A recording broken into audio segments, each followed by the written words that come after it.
பாருங்கள் ஃப்ரெண்ட்ஸ், நம்மளோட மட்டர் கோபி மசாலா வித் ஃபுல்கா ரோட்டி இது சூப்பராக இருக்கும். வாங்க ஃப்ரெண்ட்ஸ், இப்போ இது எப்படி செய்கிறதுன்னு பார்க்கலாம். Hi friends, happy morning. Welcome to all channel friends. பாருங்கள் ஃப்ரெண்ட்ஸ், நான் ஒரு சின்ன துண்டு பட்டை எடுத்து வச்சுருக்கேன், ஒரு 2 லவங்கம் எடுத்து வச்சுருக்கேன், ஒரு பிரிஞ்சி இலை அப்படி பிச்சு போட்டு வச்சுருக்கேன். நல்லா பெரிய வெங்காயமாக நான் ஒரு வெங்காயம் கட் பண்ணி வச்சுருக்கேன் ஃப்ரெண்ட்ஸ். இப்போ பாருங்கள் ஃப்ரெண்ட்ஸ், ஒரு பேனில் கொஞ்சம் எண்ணெய் விட்டு வச்சுருக்கேன். ஒரு 3 ஸ்பூன் அளவுக்கு எண்ணெய் விட்டு வச்சுருக்கேன்.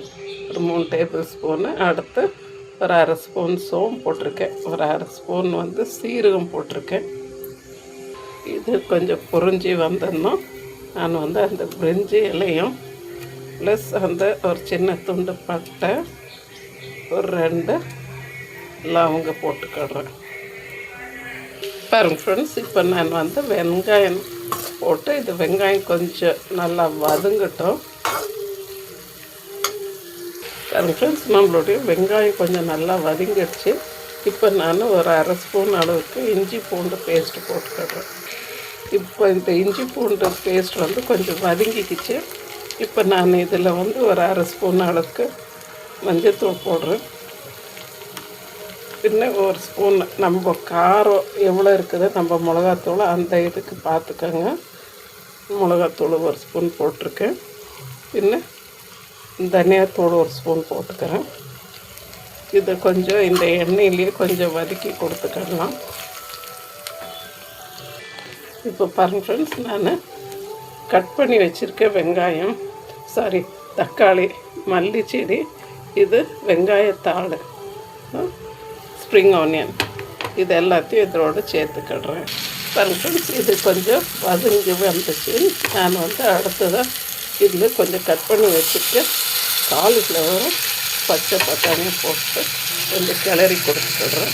பாருங்கள் ஃப்ரெண்ட்ஸ், இப்போ இதெல்லாம் கொஞ்சம் வதக்கி கொடுத்துருக்கேன், நல்லா கிளறி விட்டுருக்கேன். சேம் டைம் இதுக்கு தேவையான அளவுக்கு நான் கல் உப்பு போட்டுக்கிறேன்.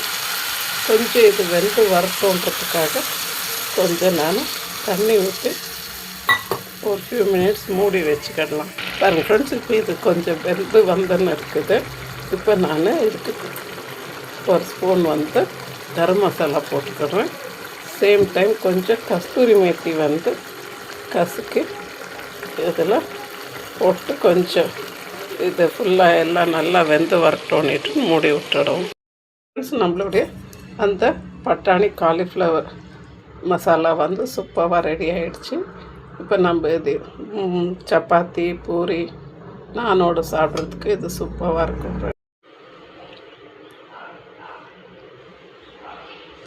பாருங்கள் ஃப்ரெண்ட்ஸ், நம்மளோட மட்டர் கோபி மசாலா வித் ஃபுல்கா ரோட்டி இது சூப்பராக இருக்கும். வாங்க ஃப்ரெண்ட்ஸ், இப்போ இது எப்படி செய்கிறதுன்னு பார்க்கலாம்.